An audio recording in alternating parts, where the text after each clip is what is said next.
Face à la croissance de la diffusion de vidéos à la demande, les opérateurs de téléphonie doivent adapter leur réseau.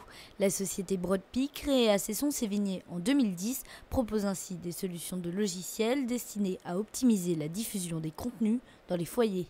C'est pas parce que les abonnés consomment beaucoup de contenu que finalement les opérateurs ont plus de revenus en face. Parce qu'aujourd'hui, si vous consommez beaucoup de contenu sur YouTube, par exemple, de votre côté, ou bien sur des plateformes de vidéos à la demande, c'est pas pour ça forcément que vous allez payer plus cher votre abonnement.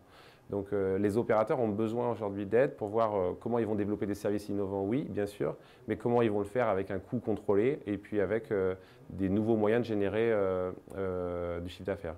Broadpeak propose ainsi deux produits phares, Follow Me TV pour passer d'un écran à un autre et le Nano CDN.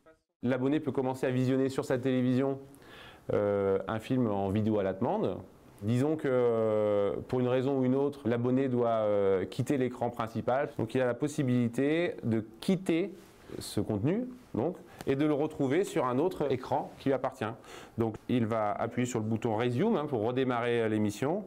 Et donc là, on va pouvoir constater qu'il redémarre son émission exactement là où il l'avait laissé. Là, il s'agit du Nano CDN.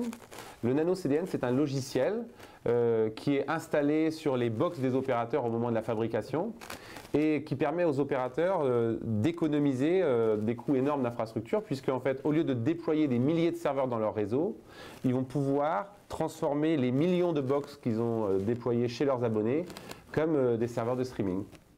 Forte de ses 33 salariés, l'entreprise s'étend depuis un an sur le marché international, notamment en Amérique du Sud et en Asie-Pacifique, où un bureau vient d'ouvrir.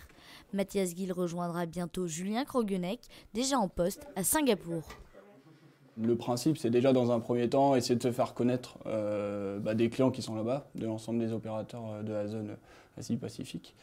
Et le principe, c'est vraiment essayer dans la première année de pouvoir déjà gagner un premier client pour avoir une référence en fait sur le sol asiatique.